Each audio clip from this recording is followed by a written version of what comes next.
Economic myth versus economic reality. I'm Brian Lilley with TheRebel.Media. There's two truisms you hear time and again in this election campaign from the opposition and the media, and I know they're tough to tell apart, but we keep hearing that Canada, well, the whole economy is going to pot. Everything's going badly. And we also keep hearing that Stephen Harper put all of Canada's eggs in the oil and gas basket. I want to set those two falsehoods straight today. First off, oil and gas. Is that the totality of Canada's economy? No. Depending on who you listen to, it's between 6 and 8%. Andrew Coyne tweeting out last night during the French leaders' debate that oil and gas is only worth 6% of Canada's total gross domestic product.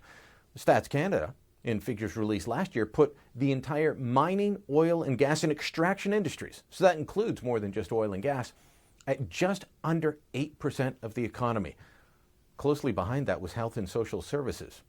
So that shows you that it is not the runaway train that the opposition would have you believe. Real estate is much more important to the Canadian economy than the oil and gas industry. It's vital, it's an important part, but we have a diversified economy that includes financial services, it includes manufacturing, which is still bigger than oil and gas, and we've got so much more going for us than just one sector that led to what Tom Mulcair called Dutch disease. Simply not true.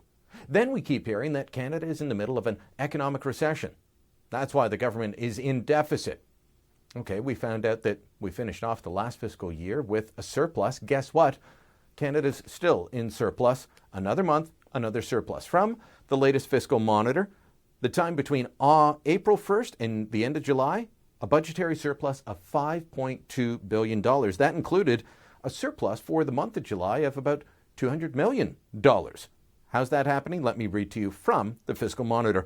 Personal income tax revenues up $0.3 billion or 3.1%. Corporate income tax revenues up $0.8 billion or 38.7%.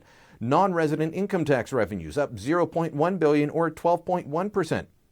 It goes on and on. Overall, total revenues increased by $2.1 billion or 9.8% compared to the year earlier. Canada is not in a recession. Not at all. We had one sector of the economy contract, and that put us on very small, razor-thin margin of saying 2 quarters of economic contraction. But, as Prime Minister Harper points out time and again, more than 80% of the Canadian economy is growing. As economists pointed out when everyone declared we were in a recession a few weeks ago, the fact is, employment is going up. Spending is going up. These are not signs of a recession.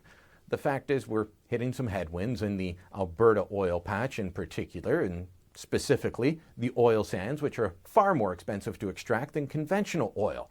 But that doesn't mean that Canada's economy is broken. That doesn't mean that everything is going to pot. This is the difference between fact and fiction, between economic myth and economic reality. Make sure that you know the difference and then share it with your friends who need to know before they vote October 19th.